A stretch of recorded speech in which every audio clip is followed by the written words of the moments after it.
মাই audio বুকে শুনছেন হুমায়ুন আহমেদ লিখিত উপন্যাস মাতাল হাওয়া। পড়ছে উপন্যাসের দ্বিতীয় পর্ব। পাঠিয়েছি সজল। ধন্যবাদ। হাজেরা বিবি খাটে বসে আছেন। তার বিছানায় ভাদ্র মাসের কড়া রোদ জানালা গলে পড়েছে। তিনি তার কাঠির মতো পা কিছুক্ষণ রোদে রাখছেন। পা চিরবির করা শুরু হওয়া মাত্র টেনে নিচ্ছেন, আবার পা ছড়িয়ে দিচ্ছেন। রোদ নিয়ে এই খেলা তার পছন্দ হচ্ছে। তিনি এক এক সময় এক এক ধরনের খেলা বের করেন। হাবিবের স্ত্রী লাইলি শাশুড়ির খাটের পাশে মোড়ায় বসে আছেন। হাজেরা বিবি জরুরি তলব করে পুত্রবধূ এনেছেন। তলব কি জন্য করেছেন এখন ভুলে গেছেন। পুত্রবধূকে বসিয়ে রাখা হয়েছে যদি মনে পড়ে। রোদ খেলা খেলতে খেলতে হাজেরা বিবি বললেন, কিছুক্ষণের মধ্যে মনে পড়ব। কলবের ভেতর চলে আসছে, জবানে আসে নাই। বউ বসে থাকো। লাইলি বললেন, আম্মা যতক্ষণ বসে থাকতে বলবেন বসে থাকব। চুপচাপ বসে না থাইকা সংসারের গপসপ করো। এখন সংসার করতে পারি না, তয় সংসারের গপ শুনতে ভালো লাগে। সংসারের কোন গল্প শুনবেন? যেইটা বলবে সেইটাই শুনব। হারামজাদা ফরিদ তার গাভিন বউ নিয়ে আছে কেমন? ভালো আছে। ভালো থাকারই কথা। ডিমওয়ালা মাছ বাজারে মিলে, ডিমওয়ালা বউ মিলে না। ঠিক বলেছি? জি। লতিফার বিবাহের কথা যখন চলতেছে তখন একটা রব উঠল, বউ পোয়াতি। কি কেলেঙ্কারি! লতিফা কানতে কানতে বলল, আমারে ইন্দুর মারা বিষ এনে দেন, আমি বিষ খাব। লাইলি বললেন, লতিফার গল্প থাকুক আম্মা। থাকবে কি জন্যে? লতিফা কি মানুষ না? তার সুখ দুঃখ নাই? হইতে পারে সে গরিবের সন্তান। লাইলি বললেন, লতিফা নামে কেউ নাই আম্মা। আপনি প্রায়ই লতিফার গল্প করেন, এক এক সময় এক এক গল্প। একবার বলেছেন লতিফা 8 বছর বয়সে পানিতে ডুবে মারা গেছে। বৌমা, মিথ্যা বলি নাই। তোমার সাথে মিথ্যা বইলে আমার কোনো ফায়দা আছে? কাউরে কিছু না বললা লতিফা দিঘির ঘাটে গেছে স্নান করতে। তখন 22 মাস। শ্যাওলার কারণে ঘাট হয়েছে পিছল, পা পিছলায় পড়ছে পানিতে। দুপুর পর্যন্ত কেউ কোনো খবর জানে না। জোহরের আজানের পর লতিফা পানিতে ভাইসা উঠল। গায়ে ছিল হলদা জামা। মনে হইল পুষ্কুনির মাঝখানে হলদা গেন্দা ফুল ফুটছে, বুঝলা? জি। কাগজ কলম আনো। কি আনবো? কাগজ কলম। আমার জবানে একটা পত্র লিখবা। তোমারে কি জন্য ডাকছি এখন ইয়াদ হইছে। পত্র লেখার জন্য ডাকছি। আমার নাতনির একটা পত্র লিখব। নাতনির নাম যেন কি? আম্মা, নাম তো আপনার রাখা, তোজল্লি। হাজেরা বিবি গম্ভীর গলায় বললেন, বৌমা, আমার সাথে লুডো খেলবা না। তোজল্লি নাম আমি রেখেছিলাম, এটা সত্য। তোমরা তারে এই নামে ডাকো না, অন্য এক নামে ডাকো। শুধু আমি যখন জিজ্ঞেস করি কি নাম, তখন আমারে খুশি করার জন্য বলো তোজল্লি। এখন বলো তারে কি নামে ডাকব? নাদিয়া। হাজেরা বিবি দীর্ঘ নিঃশ্বাস ফেলে বললেন, কি সুন্দর নাম দিয়েছিলাম, আর কি নামেই না ডাকো, পাদের সাথে মিল দিয়া নাম। লাইলি বললেন, আম্মা এটা কেমন কথা? পাদের সঙ্গে এই নামের কি মিল? মিল অবশ্যই আছে। নাদিয়া দিল সে পাদিয়া। আম্মা, সিসি করবা না। সবাই পাদে, তুমি পাদো। স্বামীর সামনে পাদো না, আড়ালে গিয়ে ভটভট করো। লাইলি উঠে দাঁড়ালেন। হাজেরা বিবি বললেন, যাও কই? কাগজ কলম আনতে যাই। আপনি চিঠি লিখবেন বলেছেন। চিঠি আমি লিখব না, তুমি লিখবা, আমার জবানে লিখবা। লাইলি কাগজ কলম নিয়ে বসলেন। তিনি বিরক্ত, কিন্তু বিরক্তি প্রকাশ করছেন না। ঘরের সকল কাজ পড়ে আছে, বুড়ি তাকে ছাড়ছে না। চিঠি পর্ব কতক্ষণে শেষ হবে কে জানে। হাজেরা বিবি বললেন, লেখো। নাদিয়া মাগো। লাইলি বললেন, আম্মা, নাদিয়া মাগো লিখব কেন? সে আপনার নাতনি। তোমারে যা লিখতে বলছি তাই লিখবা। মাগো আমি ইচ্ছা করে লিখতে বলছি, যাতে সে বুঝে আমার মাথা এখন পুরাপুরি আওলা। নাদিয়া মাগো লিখেছ? লিখেছি। লেখো, আমার অন্তিম সময় উপস্থিত হয়েছে। এই বিষয়ে আজরাইল আলাইহিসসালামের সঙ্গে কথা হয়েছে। তিনি সঠিক দিনক্ষণ বলেন নাই, কিন্তু ইশারায় জানিয়েছেন। লাইলি বললেন, আস্তে আস্তে বলেন আম্মা, এত তাড়াতাড়ি লিখতে পারি না। আজরাইল আপনাকে কি ইশারা দিয়েছে? উনি বলেছেন, তোর যা খাইতে মন চায় তাড়াতাড়ি খায় নে। কি খেতে আপনার মন চায়? পাকনা তেঁতুই খাইতে মন চায়, ডেফল খাইতে মন চায়, বুবি খাইতে মন চায়। এই সব ফল চুকা, বেহেশতে মিলবে না। বেহেশতের সব ফল মিষ্টি। এখন কি লিখব বলেন? লেখক, পত্র পাওয়া মাত্র চলিয়া আসিবে। জান কবজের আগে আগে যেন তোমার মুখ দেখি। তোমার সহিত আমার কিছু গোপন কথাও আছে। এই পত্রকে টেলিগ্রাম মনে করিয়া চলিয়া আসিবা। ইতে তোমার দাদি হাজেরা বিবি। লাইলি উঠে দাঁড়াতে দাঁড়াতে বললেন, আম্মা এখন যাই, চিঠি পাঠাবার ব্যবস্থা করি। চিঠি ডাকে দিবা না, ডাকের চিঠির গুরুত্ব নাই। হারামজাদা ফরিদরে বলো চিঠি হাতে হাতে নিয়ে যাবে এবং তোজল্লিরে সাথে করে নিয়ে আসবে। সে আজই যাবে। আচ্ছা, আজ কি বার? বুধবার। বুধবার হলে আজ যাবে না, বুধবার দিন খারাপ। তোমার মা মারা গেছিলেন বুধবারে। লতিফা বিষ খাইছিল মঙ্গলবার রাতে, মারা গেল বুধবারে।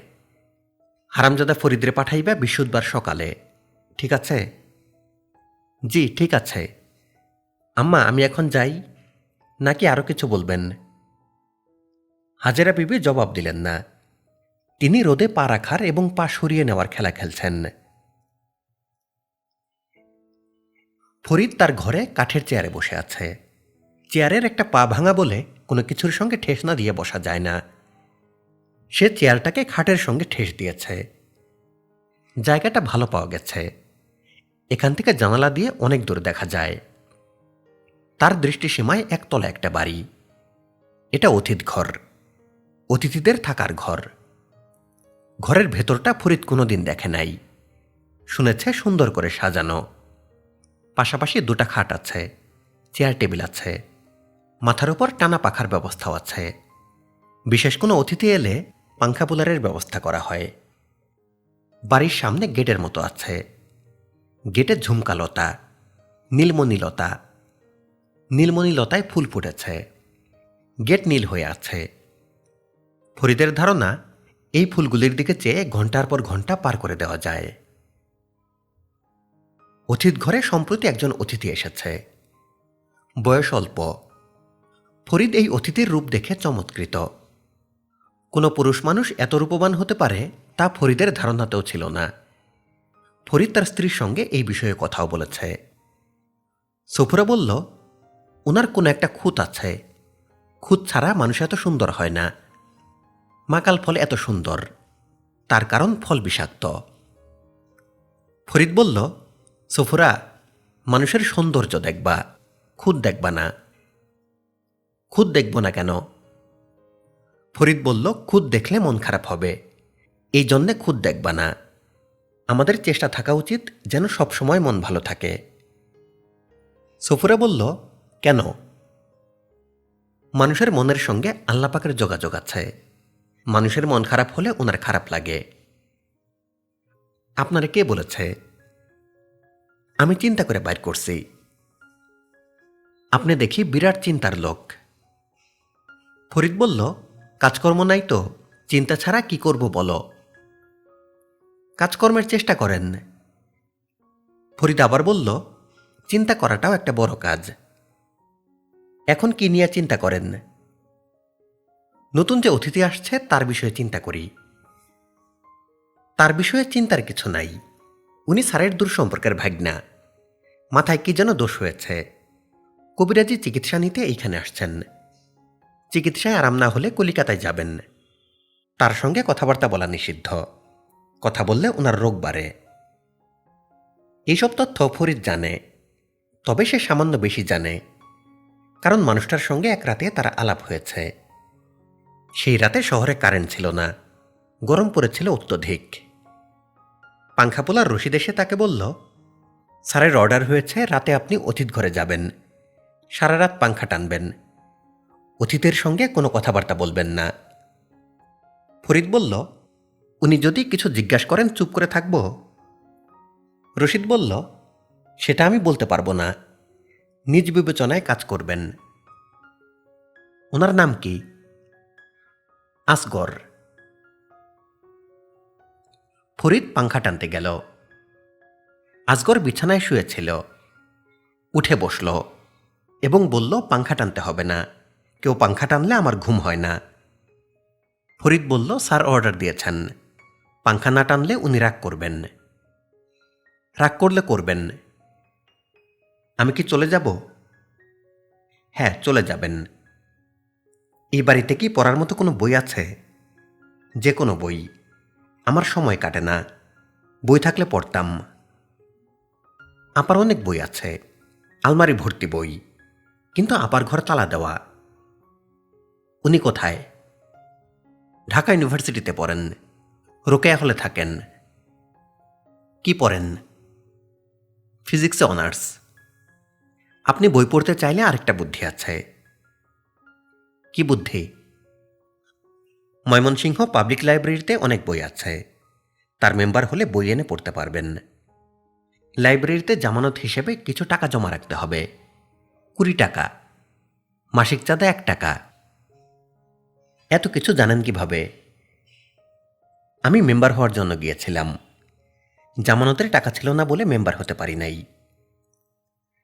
আসগর তোষকের নিচ থেকে 100 টাকার একটা নোট বের করে বললেন, আমার পক্ষে মেম্বার হওয়া সম্ভব না, আপনি মেম্বার হবেন, বই এনে আমাকে দিবেন, আমি পরে ফেরত দিব। জি আচ্ছা। আরেকটা ছোট্ট কাজ করতে পারবেন? রশিদ নামের একজন আমার জন্যে 3 বেলা টিফিন ক্যারিয়ারে করে খাবার আনে। আমি যখন খানা খাই সে সামনে দাঁড়িয়ে থাকে। কেউ সামনে দাঁড়িয়ে থাকলে আমি খেতে পারি না। তাকে বলবেন সে যেন সামনে দাঁড়িয়ে না থাকে। আমি নিজেও বলতে পারতাম, কিন্তু আমি লজ্জা পাচ্ছি। ফরিদ ভয়ে ভয়ে বলল, আপনার মাথার অসুখটা কি একটু কমেছে? আমার মাথায় কোনো অসুখ নাই, কাজেই অসুখ বাড়া কমার প্রশ্ন আসে না। আচ্ছা, আপনি এখন যান। ফরিদ লাইব্রেরির মেম্বার হয়েছে। সে সপ্তাহে 2 বার লাইব্রেরি থেকে বই আনে। অন্যের জন্য বই আনা নেওয়া করতে করতে ফরিদের নিজের বই পড়ার অভ্যাস হয়ে গেল। ফরিদ 4 নম্বরই হাতিমার্কা একটা খাতা কিনেছে। যেসব বই সে এনেছে তার নাম খাতায় লিখে রাখছে। লাইব্রেরি থেকে বই আনার সময় সে খাতাটা নিয়ে যায়। খাতা দেখে বই নেয়, যাতে একই বই 2 বার নেওয়া না হয়। কোন বই তার নিজের পড়ে কেমন লাগলো তাও অল্প কথায় লিখে রাখে।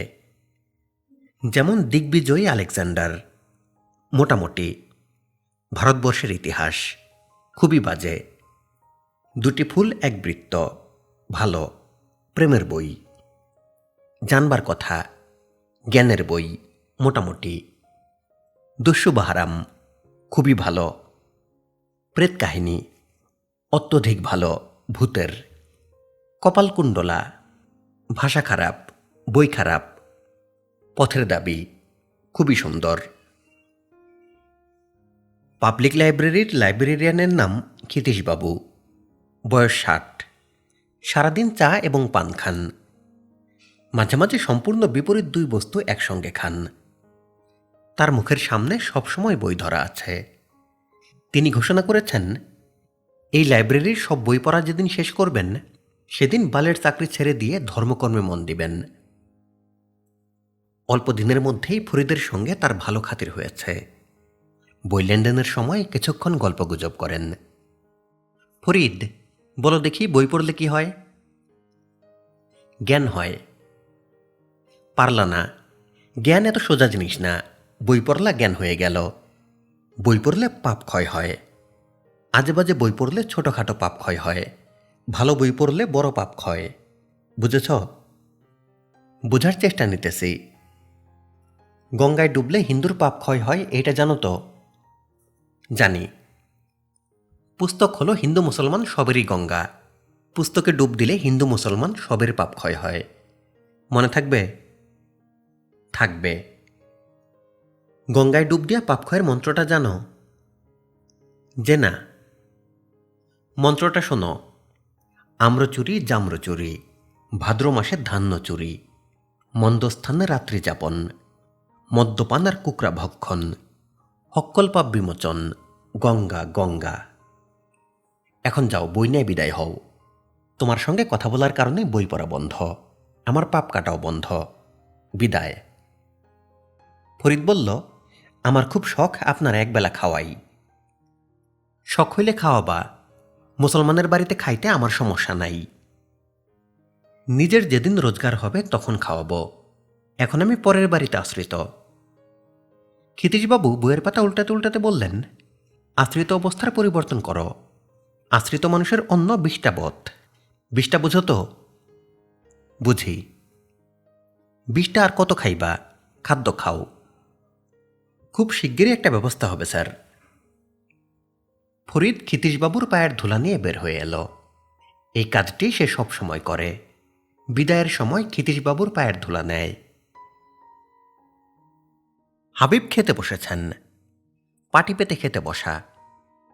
তার সামনে পাখা হাতে লাইলি একটা জলচৌকিতে বসেছেন। লাইলি পাখা হাতে নিয়েছেন অভ্যাসের কারণে। খাওয়ার সময় হাবিব পাখা নাড়ানাড়ি পছন্দ করেন না, কথা চালাচালিও পছন্দ করেন না। এই কথা তিনি তার স্ত্রীকে অনেকবার বলেছেন, কিন্তু লাইলির মনে থাকে না। কিছু গুরুত্বপূর্ণ কথা তিনি খাবার সময় বলবেনই। লাইলি বললেন, অতিথ ঘরে যে থাকে সে কে? হাবিব বললেন, তার নাম আসগর, আসগর আলী। আমার দূর সম্পর্কের ভাগ্না হয়। বাড়ি শম্ভুগঞ্জ। শরীর খারাপ, চিকিৎসা নিতে এসেছে। লাইলি বললেন, খাওয়ার সময় মিথ্যা বললে গলায় ভাত আটকে মৃত্যু হয়। খাওয়া শেষ করেন, তারপর মিথ্যা বলবেন। হাবিব কিছুক্ষণ কঠিন চোখে তাকিয়ে থেকে আবার নিঃশব্দে খাওয়া শুরু করলেন। লাইলি বললেন, এই ছেলেরে আমি চিনি। সে ভাটিপাড়ার বারোয়ানি জমিদার রহমত রাজা চৌধুরী সাহেবের একমাত্র ছেলে। তার নাম হাসান রাজা চৌধুরী। তুমি চিনলা কিভাবে? আপনার ইয়াদ থাকে না যে আমি ভাটি অঞ্চলের মেয়ে? ভাটিপাড়ায় আমার খালার বাড়ি। আমি ছোটবেলায় জমিদার সাহেবের বাড়িতে গিয়েছি। এত সুন্দর আর এত বড় বাড়ি ভাটি অঞ্চলে নাই। ওনাদের বাড়ির নাম কৈতর বাড়ি। কৈতর বাড়ির নাম কি জন্যে? বাড়ি ভর্তি কৈতর, এই জন্যে বাড়ির নাম কৈতর বাড়ি। কৈতরগুলির জন্যে প্রতিদিন আদমন ধান বরাদ্দ ছিল। এখন কি অবস্থা জানি না। হাবিব বললেন, কম জানাই ভালো, বেশি জানলে সমস্যা। লাইলি বললেন, জমিদার সাহেবের ছেলে একলা উচিত বাড়িতে থাকে, একলা খায়। এটা কেমন কথা? তারা মূল বাড়িতে থাকতে বলেন, আমি যত্ন করে খাওয়াবো।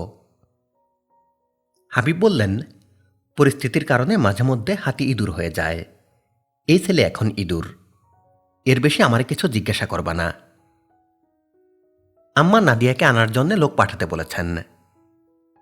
হাবিব বললেন, আম্মার কথা আমার কাছে আদেশ, লোক পাঠাও। ইউনিভার্সিটিতে নানান গোলমাল চলতেছে। ছাত্রগুলা কই মাছের মতো উজাইছে। এই সময় হল হোস্টেলে না থাকা উত্তম। সন্ধ্যাবেলা হঠাৎ ঝড় উঠল। আম কাঁঠালের বাগানের ভেতর ধুলা আবর্জনার কুণ্ডলি উঠল। লাইলি ঘুমটা মাথায় দিয়ে বারান্দায় এসে দাঁড়ালেন। তার ঝড় বৃষ্টি ভালো লাগে। ঝড়ের সময় ঘূর্ণি ওঠার অন্য অর্থ আছে। ছোটবেলায় শুনেছেন, ঘূর্ণির ভেতর একটা করে জিন থাকে। নজর করে দেখলেই হঠাৎ হঠাৎ জিনের হাত পা মাথা আচমকা দেখা যায়। লাইলি তীক্ষ্ণ দৃষ্টিতে তাকিয়ে আছেন। বাগানে 3টা ঘূর্ণি উঠেছে। এরা পাক খেয়ে খেয়ে একটার সঙ্গে অন্যটা মিশে যাচ্ছে, আবার আলাদা হচ্ছে।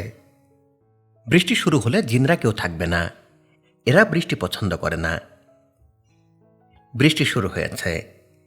প্রথমে ফোঁটা ফোঁটা পড়ছিল, এখন আকাশ ভেঙে বৃষ্টি নামছে। লাইলির চোখে পড়ল পুকুর ঘাটে হাসান রাজা চৌধুরী দাঁড়িয়ে। তার দৃষ্টি আকাশের দিকে। সে মনের আনন্দে ভিজছে। যে মাওলানার কাছে লাইলি ছোটবেলায় আরবি পড়া শিখতেন, তিনি বলতেন, বৃষ্টি আল্লাহ পাকের খাস রহমতের একটি। বৃষ্টিতে ভিজলে ওনার রহমত গায়ে মাখা হয়। এটা শরীর এবং মন দুয়ের জন্যই ভালো। তবে এই রহমত আল্লাহ পাক শুধু মানুষের জন্য দিয়েছেন, জিনের জন্য দেন নাই। জিনরা বৃষ্টিতে ভিজতে পারে না। লাইলি বলেছিল, জিনদের জন্য কি অন্য কোনো রহমতের ব্যবস্থা আছে? তিনি বললেন, আছে। আল্লাহ পাক জিনের জন্য আগুনের বৃষ্টির ব্যবস্থা রেখেছেন। আগুনের বৃষ্টি তাদের জন্যে। লাইলি মাওলানা সাহেবের নাম মনে করার চেষ্টা করছেন। নাম মনে আসছে না। কিছু নাম মানুষ অতি দ্রুত ভুলে যায়। হাজার চেষ্টা করলেও মনে করতে পারে না। মনে হয় আল্লাহ পাক চান না এই নামগুলি মনে থাকুক। সেই মাওলানার অভ্যাস ছিল কথা বলার সময় ছাত্রীর পিঠে হাত রাখা। তিনি একদিন বললেন, তুমি ওড়না ঠিকমতো পরতে পারো না। মাথার ওড়না এমনভাবে দিতে হবে যেন মাথার সামনের চুল ঢাকা পড়ে। আমি ওড়না পরাইয়ে তোমারে দেখাই দিতেছি। তিনি ওড়না পরাবার সময় লাইলির বুকে হাত রাখলেন। লাইলি পাথরের মূর্তির মতো বসে রইলেন। তখন তার বয়স 12। এই ভয়ঙ্কর ঘটনা কাউকে বলার উপায় নাই, কারণ কেউ তার কথা বিশ্বাস করবে না। মাওলানা ছিলেন তাদের অঞ্চলের অতি সম্মানিত মানুষদের একজন। হঠাৎ লাইলির মাওলানার নাম মনে পড়ল, মাওলানা আসগর। আজ দুপুরে খাওয়ার সময় নাদিয়ার বাবা এই নাম উচ্চারণ করেছেন। লাইলি নিচু গলায় কয়েকবার বললেন, মাওলানা আসগর, মাওলানা আসগর। কাজের মেয়ে মলিনা এসে তার পাশে দাঁড়িয়েছে। এই মেয়েটার বয়স অল্প। অল্প বয়সের কারণেই সে তুচ্ছ বিষয়ে উত্তেজিত হয়। আম্মা, শিল পড়তাছে। লাইলি অন্যমনস্ক হয়ে পড়েছিলেন। নিজেকে সামলে নিয়ে বাগানের দিকে তাকালেন। শিল পড়ছে। হাসান রাজা চৌধুরী ছোট বাচ্চাদের মতো ছোটাছুটি করে শিল করাচ্ছে। লাইলি বললেন, মলিনা, তুমি খোঁজ নাও তোমার খালু বাড়িতে বা চেম্বারে আছেন কিনা। থাকার কথা না, আজ বৃহস্পতিবার, তিনি তাস খেলতে যান। যদি দেখো তোমার খালু নাই, তাহলে ওই ছেলেটারে বলবা আমি চা নাস্তা খাওয়ার জন্য তাকে ডেকেছি। দোতলায় নিয়ে আসবো আম্মা? হ্যাঁ, দোতলায় আনবা। চা নাস্তার ব্যবস্থা করবা। কি নাস্তা দিব? লুচি ভাজ্যা দিবা। মাংস রান্না আছে, মাংস লুচি। মলিনা গলা নামিয়ে বলল, কেউ যেন না জানে এমনভাবে আনবো আম্মা। লাইলি বললেন, লুকা ছাপার কিছু নাই। তুমি অল্প দিন হয়েছে এই বাড়িতে এসেছ। তুমি আমারে চেনো না। আমারে চিনলে বুঝতা আমার মধ্যে লুকা ছাপা নাই। মলিনা চলে গেল। লাইলির মন সামান্য খারাপ হল, কারণ মলিনাকে তিনি মিথ্যা কথা বলেছেন। তার মধ্যে অবশ্যই লুকা ছাপা আছে। মাওলানা আসগরের কথা তিনি কাউকে বলেন নাই। ছেলেটাকে নাস্তা খেতে খবর দিয়েছেন, কিন্তু তার আগে খোঁজ নিয়েছেন নাদিয়ার বাবা তাস খেলতে গেছেন কিনা। হাজেরা বিবি চেঁচাচ্ছেন, ও হাবু, হাবু রে, ও হাবু। লাইলি শাশুড়ির ঘরে ঢুকলেন। আম্মা, কিছু লাগবে? আমার ছেলে কই? হাবলাটা কই? আজ বৃহস্পতিবার, মনে হয় তাস খেলতে গেছে। হাজেরা বিবি বললেন, সত্যি সত্যি তাস খেলতে যায় কিনা ভালো মতো খোঁজ নিবা। পুরুষ মানুষেরে বিশ্বাস করবা না। তারা এক জায়গায় যাওয়ার কথা বলে যায় অন্য জায়গায়। তোমার শ্বশুরের কথা শোনো, সে মাসের প্রথম দিন। লাইলি বললেন, এই গল্প অনেকবার শুনেছি আম্মা। আরেকবার শোনো। একটা শাড়ি অনেকবার পরেছ বলে আর পরতে পারবা না তা তো না। ভালো শাড়ি অনেকবার পরা যায়। তারপর ঘটনা শোনো। তখন আমি নতুন বউ, এই বাড়ির হালচাল বুঝি না। বয়সও কম, হায়েজ নেফাস শুরু হয় নাই এমন কম। তারপরেও সন্দেহ হইল। খোঁজ লাগাইয়া জানলাম তোমার শ্বশুর যায় নটি বাড়িতে। নটির নাম বেদানা। আমি তোমার শ্বশুররে বললাম, আপনি সম্মানী মানুষ, নটি বাড়িতে কেন যাবেন? নটি আসবে আপনার কাছে। বেদানারে আপনার কাছে আইনা রাখেন। তোমার শ্বশুর পাকা ঘর তুলল। নটি বেটিরে এই ঘরে আইনা দাখিল করল। আজ সেই ঘরের নাম অতিথ ঘর। বুঝেছ? জি। আপনার ছেলেকে কেন ডাকছিলেন আম্মা? কিছু লাগবে? শিলে পড়েছে শুনেছি। একটা শিলে মধুমা খাইয়া আমার মুখে দাও, আমি চুষব। বছরের প্রথম শিলের মধ্যে ওষুধ থাকে। এই ওষুধ শরীরের জন্য ভালো। ব্যবস্থা করো। ব্যবস্থা করছে আম্মা। হাসান রাজা চৌধুরীর সারা শরীর ভেজা, মাথার চুল বেয়ে পানি টপ টপ করে পড়ছে। লাইলি মুগ্ধ হয়ে তাকিয়ে আছেন।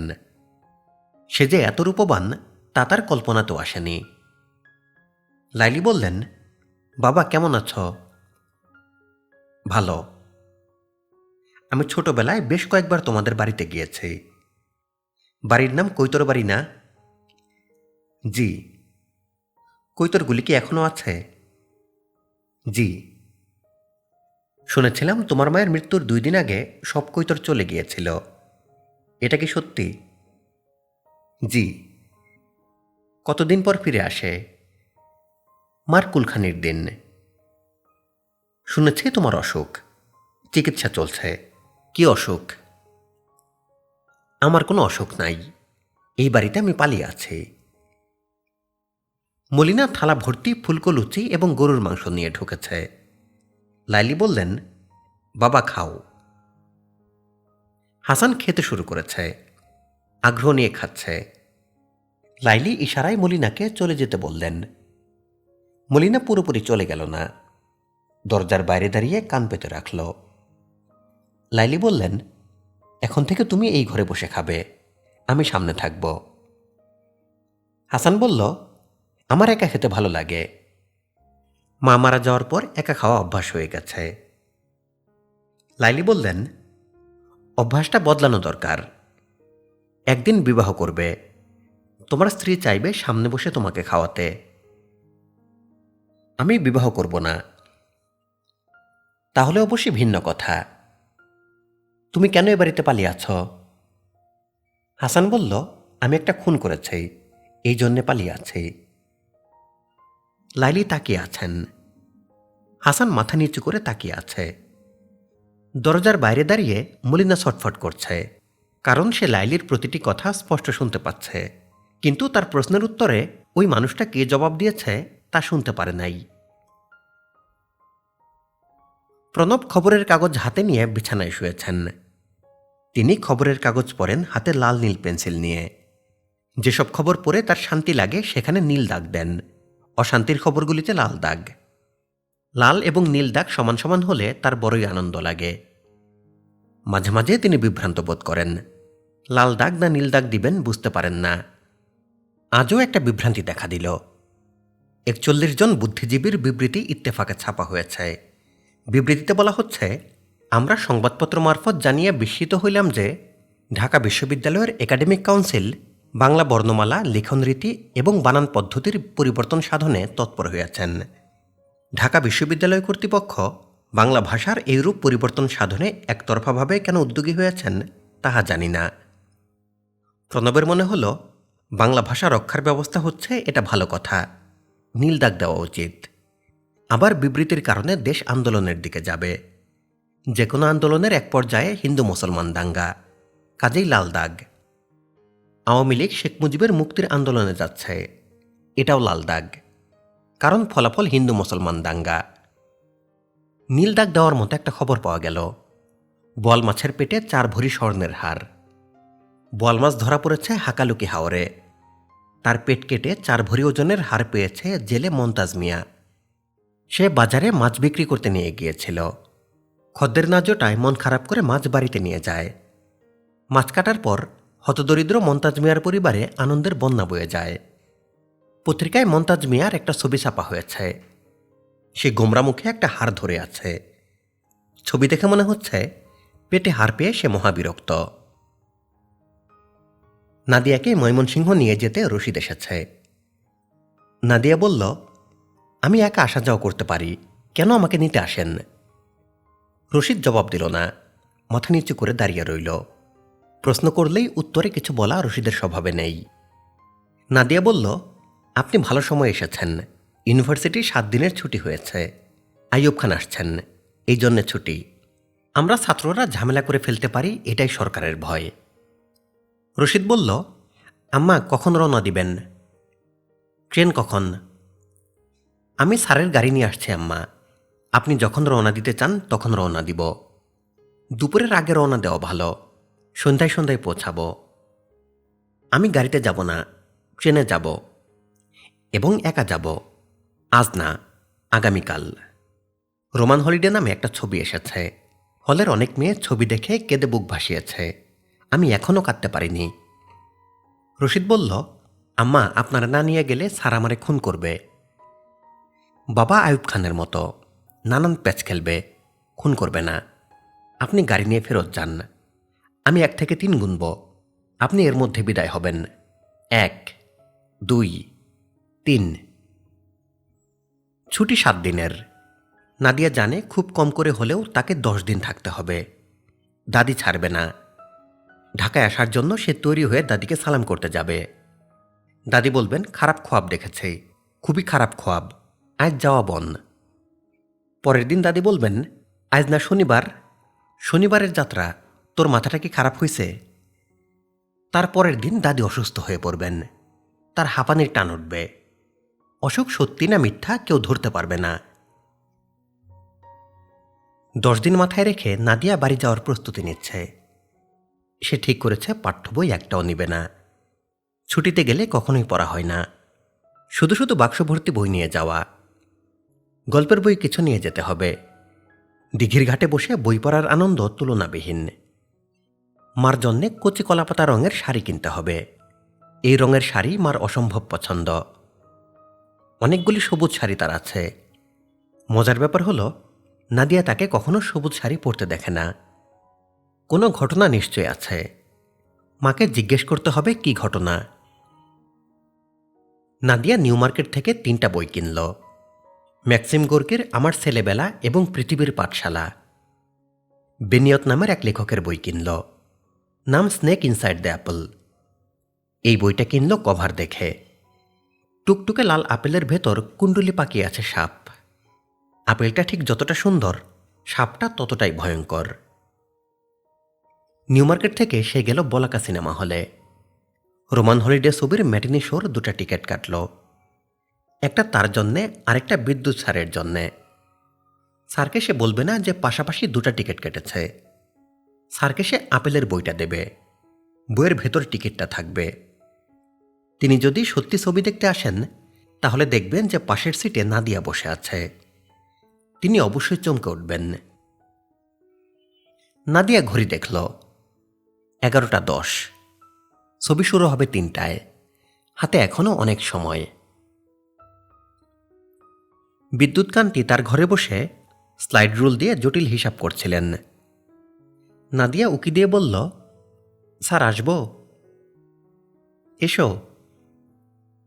স্যার, আমি কাল ময়মনসিংহ চলে যাচ্ছি, আপনার সঙ্গে দেখা করতে এসেছি। ভালো করেছ। চা খাবে? জি স্যার। ভেতরে এসে বসো, আমি চায়ের কথা বলে আসি। আচ্ছা, তুমি নিজেই বলে আসো। Lab assistant কিসমতকে? অপটিক্স ল্যাবে আছে, দাড়িওয়ালা, চেনো না? চিনি স্যার। কিসমত চা দিয়ে গেছে। বিদ্যুৎকান্তি স্লাইড রুল চালাতে চালাতেই কথা বলছেন। স্যার, আপনার জন্য একটা বই এনেছে, স্নেক ইনসাইড দ্য অ্যাপল। গল্পের বই? জি স্যার। বিখ্যাত কোনো বই নাকি? জানি না স্যার, কভার দেখে পছন্দ হয়েছে বলে কিনে ফেলেছে। বিদ্যুৎ হাত থেকে স্লাইড রুল নামিয়ে রাখতে রাখতে বললেন, মানব জাতির এটা একটা সাধারণ ত্রুটি। তারা শুধু যে কভারের রংচং দেখেই বই কিনে তা না, মানুষও তার কভার অর্থাৎ রূপ দেখে পছন্দ করে। চলতি কথাই আছে, পহেলা দর্শনদারি, তারপর গুণ বিচারী। নাদিয়া বলল, স্যার, এছাড়া উপায় কি? রূপ প্রথমেই চোখে পড়বে, গুণ পড়বে না। বিদ্যুৎ বললেন, বইটায় তোমাদের ময়মনসিংহের বাড়ির ঠিকানাটা লিখে দাও। আমার এগ্রিকালচার ইউনিভার্সিটিতে কিছু কাজ আছে। হাতে সময় থাকলে তোমাদের বাড়িতে যাব, চা খেয়ে আসব। নাদিয়া ঠিকানা লিখে দিল। হঠাৎ সে লক্ষ্য করল, ঠিকানা লেখার সময় হাত কাঁপছে। কেন এরকম হচ্ছে? স্যার, আমি উঠি। আচ্ছা যাও, ভালো থেকো। আপনিও ভালো থাকবেন। ময়মনসিংহ যদি সত্যি সত্যি যান, তাহলে আমাদের বাড়িতে থাকবেন, আমি খুব খুশি হব। রোমান হলিডে ছবি শুরু হয়েছে। নাদিয়া ছবির দিকে মন দিতে পারছে না, তার মন পাশের খালি সিটের দিকে। সে নিশ্চিত স্যার এসে পাশের সিটে বসবেন। 20 মিনিট পার হবার পর নাদিয়ার পাশের সিটে এসে বসল ল্যাব অ্যাসিস্ট্যান্ট কিসমত। স্যার তার টিকিট কিসমতকে দিয়ে দিয়েছেন। হাবিবের সামনে হাজী সাহেব একা বসা। চেম্বারে মানুষ মাত্র 3 জন, হাবিব, হাজী সাহেব, প্রণব। রশিদকে সরিয়ে দেওয়া হয়েছে। হাবিব প্রণবের দিকে তাকিয়ে বললেন, জর্দা ছাড়া আমাকে একটা পান দাও তো। প্রণব পানের কৌটা খুলতে খুলতে হাজী সাহেবের দিকে তাকিয়ে বললেন, আপনাকেও কি একটা পান দিব? হাজী সাহেব বললেন, না। প্রণব বললেন, পানের মধ্যে আছে 7টা শিরা। 7 শিরার মধ্যে মধ্যমটা বিষ, বাকিগুলি অমৃত। মধ্যমটা বাদ দিয়ে পান খেলে শরীরের জন্য ভালো, একটা খান। হাজী সাহেব বললেন, না, আমি পান যে কোনো দিন খাই নাই তা না। পান খাওয়ার অভ্যাস ভালোই ছিল। আমার স্ত্রী নিজের হাতে পান বানাইয়া আমার জন্য সাজায় রাখতেন। তার মৃত্যুর পর পান খাওয়া ছেড়ে দিয়েছে। প্রণব বললেন, স্ত্রীর মৃত্যুর পর কেউ তাজমহল বানায়, আবার কেউ পান খাওয়া ছেড়ে দেয়। হাবিব বললেন, প্রণব তুমি মুখ ভর্তি করে পান নাও, পান চাবাতে থাকো, কথা বন্ধ। এই ফাঁকে আমি হাজী সাহেবকে অতি জরুরি কথাটা বলে শেষ করি। হাজী সাহেব আরও কাছে আসেন, আমি নিচু গলায় কথা বলবো। হাজী সাহেব এগিয়ে এলেন, তার চোখে সামান্য শঙ্কা। হাবিব বললেন, আপনার মামলা আমি কিভাবে সাজিয়েছি সেটা শোনেন। আপনি আপনার ছেলের জন্য একজন কেয়ারটেকার জাতীয় মানুষ রেখেছিলেন, যার দায়িত্ব সবসময় ছেলের সঙ্গে থাকা। হাওরে পাখি শিকার আপনার ছেলের শখ। সেই কেয়ারটেকার বন্দুক সঙ্গে নিয়ে আপনার ছেলের সঙ্গে হাওরেও যায়। সে বন্দুক চালাতে পারে। খুন সেই লোক করেছে। কোর্টে সে শিকার যাবে, ম্যাজিস্ট্রেটের সামনে জবানবন্দি দেবে। হাজী সাহেব হতভম্ব হয়ে বললেন, আমার ছেলের হয়ে ওই লোক জেলে যাবে? হ্যাঁ, যদি তার ফাঁসি হয়। হাবিব বললেন, ফাঁসি হলে ফাঁসিতে ঝুলবে, তবে ফাঁসি হবে না। মামলা এমনভাবে সাজানো হবে যে প্রত্যক্ষদর্শী নাই। তাছাড়া সে খুনের উদ্দেশ্যে খুন করে নাই। ভোরবেলা পাখি শিকারে যাবে বলে আপনার ছেলে তাকে বলেছে বন্দুক পরিষ্কার করতে। সে বন্দুক পরিষ্কার করার জন্যে বন্দুক নিয়ে বাইরে এসেছে। বন্দুকে গুলি ভরা ছিল, সে খেয়াল করে নাই, গুলি হয়ে গেছে। অ্যাক্সিডেন্টে মৃত্যু। সাজা 10 বছরের বেশি হবে না।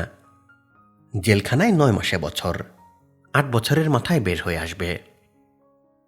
হাজী সাহেব বললেন, এমন লোক আমি কই পাব? হাবিব বললেন, আমি জোগাড় করে দিব।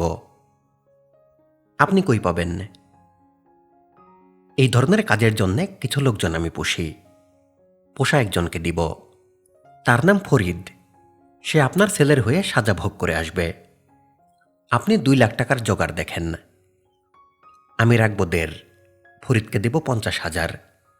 এই টাকায় সে জমি কিনবে, ঘর তুলবে, ব্যবসা করবে, কিছুদিন জেল খাটবে। হাজী সাহেব বিড়বিড় করে বললেন, যদি কোনো ঝামেলা হয়, যদি ওই লোকের ফাঁসি হয়ে যায়? ফাঁসি হয়ে গেলে হবে। হাজী সাহেব বললেন, আমার ছেলে রাজি হবে না। ছেলেকে রাজি করার দায়িত্ব আমার না, আপনার। তাকে আমি যা শিখিয়ে দিব তাই সে কোর্টে বলবে, এর বাইরে একটা শব্দ বলবে না। কোর্টে কোনো কারণে সে যদি কাশতে চায় আমাকে জিজ্ঞেস করে কাশবে। হাজী সাহেব বললেন, ফরিদ সাহেবের সঙ্গে আমি কি কথা বলতে পারি? না। টাকার জোগাড় কতদিনের মধ্যে করতে হবে? যত তাড়াতাড়ি পারেন। হাবিব উঠে দাঁড়ালেন। হাজী সাহেব ব্যাকুল গলায় বললেন, আপনি কি চলে যাচ্ছেন? হ্যাঁ, চলে যাচ্ছে। আপনার সঙ্গে কথা যা বলার বলা হয়েছে, বাকি কথা হবে টাকা হাতে পাওয়ার পর। অনেকদিন পর ঢাকা থেকে আমার মেয়ে এসেছে। মেয়েকে কিছু সময় দিব। আপনি যান, আপনার ছেলের সঙ্গে কথা বলুন। কোর্টে কিভাবে মামলা উঠবে তা বুঝিয়ে বলুন। আপনি বুঝিয়ে বলতে না পারলে প্রণবকে সঙ্গে নিন। নাদিয়া তার দাদির ঘরে। হাজেরা বিবি যেভাবে পা লম্বা করে খাটে হেলান দিয়ে বসেছেন, নাদিয়াও সেভাবে বসেছে। দাদির পান ছেঁচুনি তার হাতে, সে নিবিষ্ট মনে পান ছেঁচে যাচ্ছে। নাদিয়া লম্বা রোগা একটি মেয়ে, তার চেহারার শান্ত স্নিগ্ধতা চোখে পড়ার মতো। হাজেরা বিবি বললেন, তোর গায়ের রং তো আরও ময়লা হয়েছে। নাদিয়া বলল, গায়ের রং ময়লা হইলেও অসুবিধা নাই দাদি, আমার অন্তরের রং খুব পরিষ্কার। তুমি দুধের মতো ধবধবে সাদা একজন মানুষ, তোমার অন্তর কালো, কুচকুচে কালো। হাজেরা বিবি বললেন, কথা সত্য বলেছিস, আমার অন্তরও তোর মতো সাদা ছিল। এই বাড়িতে সংসার করতে আইসা নানান প্যাচের মধ্যে পড়লাম, নিজে প্যাচ শিখলাম, অন্তর কালা হওয়া শুরু হইল, শেষমেশ একটা খুনও করলাম।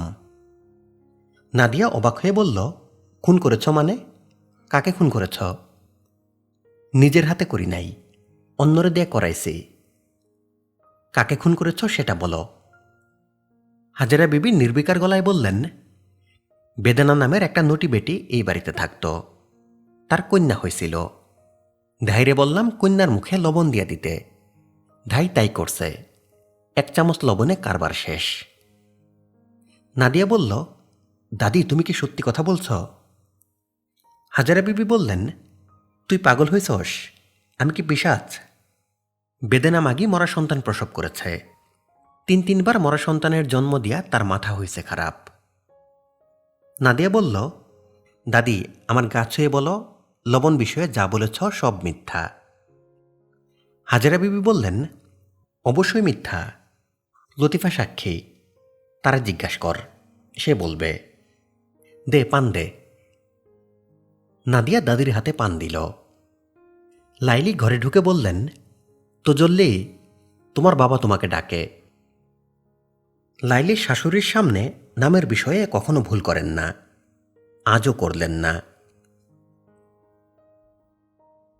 হাবিব বসেছেন পূর্ব দিকের বারান্দায়। এই বারান্দা তার সবার ঘরের লাগোয়া। এখান থেকে দূরের মৃত ব্রহ্মপুত্র দেখা যায়। সারাক্ষণই একদল মানুষ ব্রহ্মপুত্রের মাটি কাটছে। হাবিবের শৈশবের স্বপ্ন ছিল একটা নদী কিনবেন। শৈশবের সব স্বপ্নই পরিণত বয়স পর্যন্ত থাকে।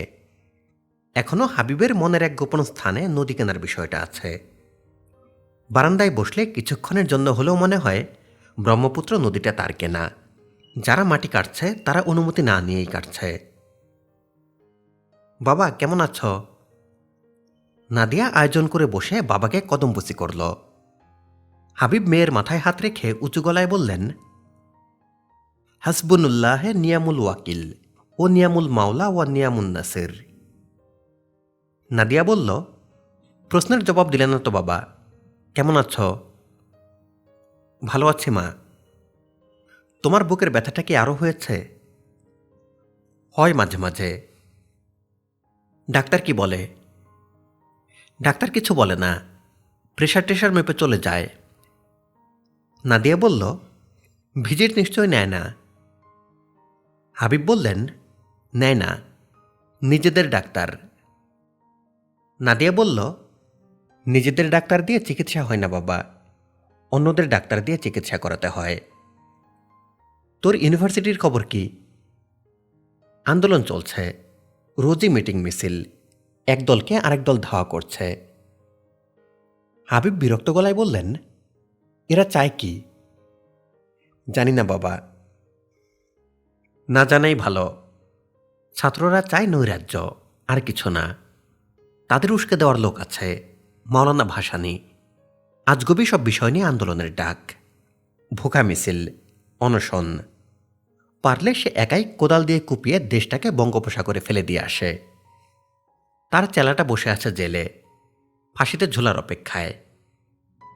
নাদিয়া বলল, ওনার চেলাকে? হাবিব তিক্ত গলায় বললেন, বাদাম্মা সবাই তার চেলা। মূল চেলা শেখ মুজিব। ইন্ডিয়ার কাছে গোপনে দেশ বিক্রি করতে গিয়ে ধরা খেয়েছে। আগরতলা ষড়যন্ত্র মামলা, এখন ফাঁসিতে ঝুলে দোল খাও। নাদিয়া বলল, তুমি এত রেগে যাচ্ছ কেন বাবা? দেশটাকে ভালোবাসি বলে রেগে যাচ্ছে। বাবা চা খাবে? আমি খুব ভালো চা বানাতে শিখেছি।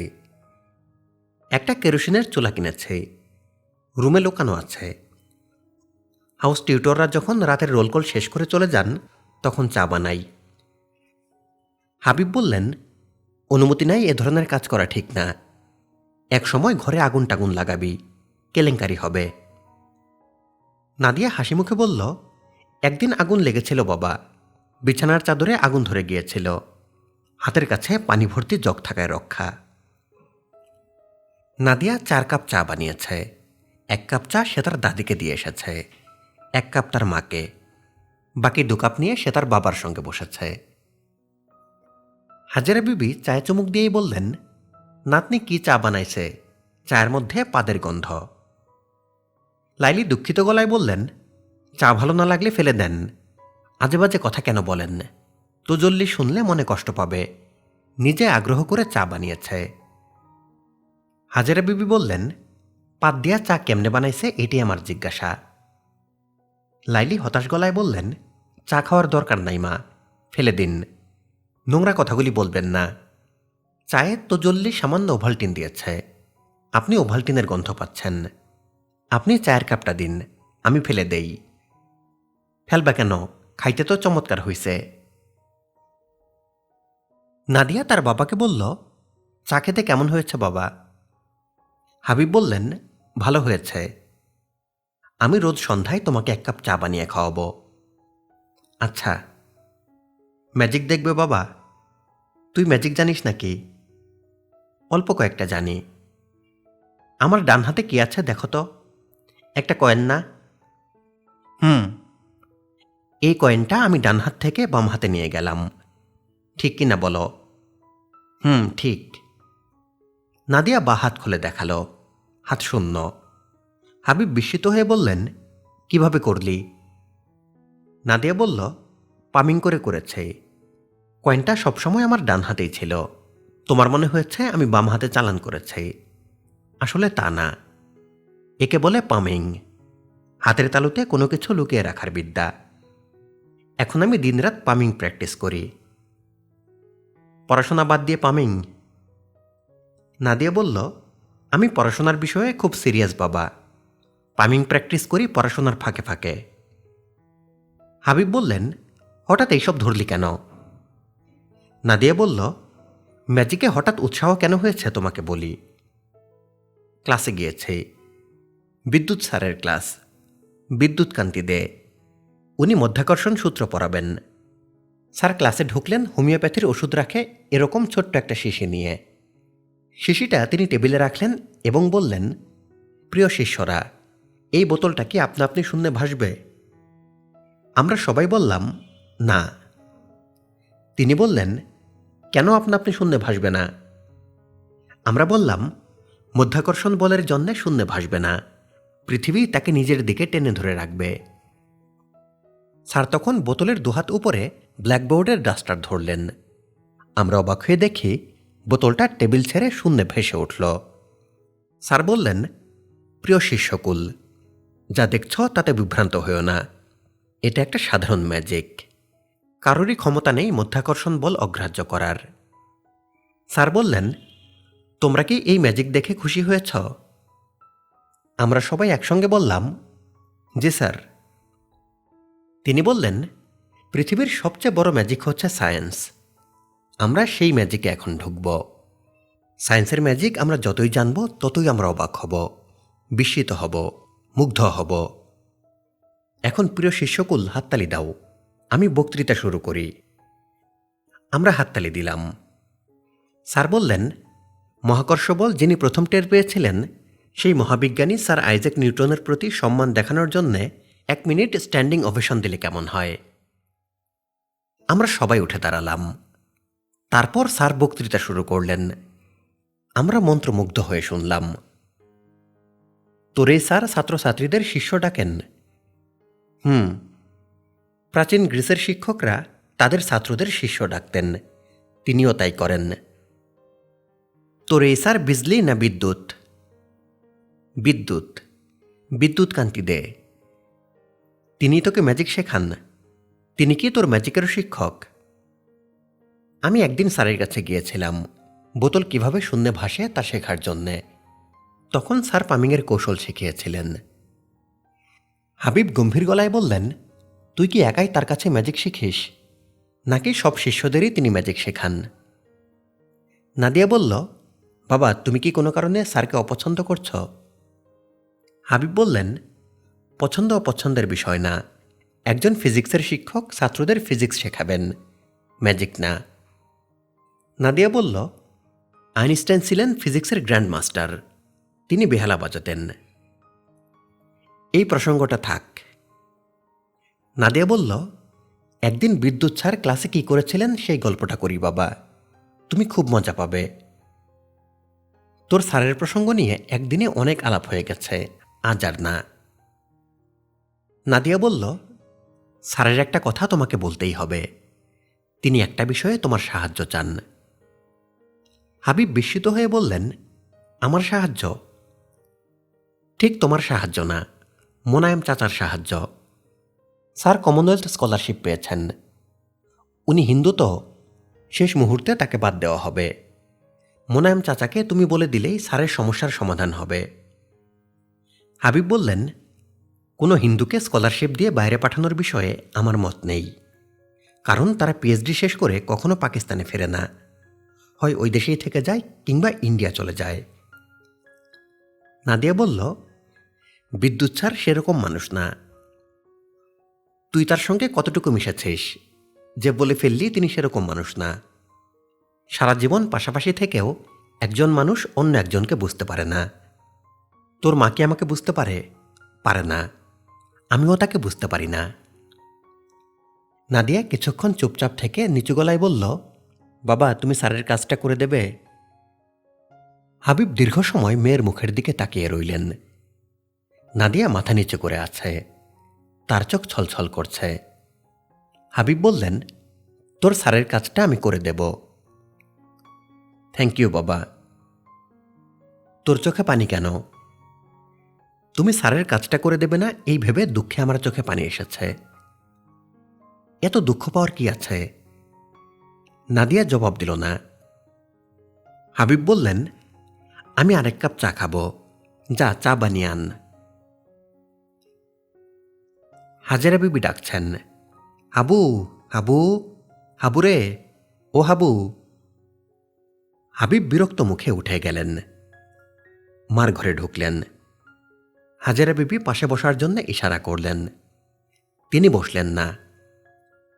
কাছে বস, তোরে একটা গোপন কথা বলবো। হাবিব অনিচ্ছায় পাশে বসলেন। হাজেরা বললেন, গোপন কথা বলার আগে তোরে একটা শিল্লুক ভাঙানি দেই। শিল্লুক ভাঙাইতে পারলে গোপন কথা বলবো, না পারলে বলবো না। শিল্লুকটা হইল, কাটলে লৌ নাই, না কাটলে লৌ, দিনের বেলা ল্যাংটা ঘুরে মুক্তা পাড়ার বউ। হাবু ক দেখি জিনিসটা কি? হাবিব কোনো জবাব না দিয়ে ঘর থেকে বের হয়ে গেলেন। ঘুমোতে যাবার আগে রাতের শেষ খবর শুনে হাবিব অত্যন্ত বিরক্ত হলেন। আইয়ুব খানকে নজরুল একাডেমি বিশাল সংবর্ধনা দিয়েছে। সেখানে আইয়ুব খান বলেছেন, একদিন দেশের সকল ভাষার সংমিশ্রণে একটি পাকিস্তানি ভাষা হবে। হাবিবের মনে হল, জগা খিচুড়ি ভাষার দরকার কি? আইয়ুব খান সবাইকে খুশি করতে চাচ্ছেন, সেটা সম্ভব না, সবাইকে খুশি রাখা যায় না। আইয়ুব খান নরম ভাব ধরেছেন, কাউকে নরম দেখলে বাঙালি আতকা গরম হয়ে যায়, সাপের মতো ফোঁসফোঁস শুরু করে। আইয়ুব খানকে নরম না হয়ে কঠিন গরম হতে হবে, তখনই সব সাপ গর্তে ঢুকবে। গর্তে আঁকাবাঁকা হয়ে ঢোকার বুদ্ধি নেই, গর্তে সোজা হয়ে ঢুকতে হয়। বাঙালি জাতির সোজা হয়ে গর্তে ঢোকার সময় হয়ে গেছে। বইটির বাকি অংশ শুনতে সাথেই থাকুন। বাকি অংশের ভিডিও লিংক এই ভিডিওর ডেসক্রিপশনে দেওয়া আছে।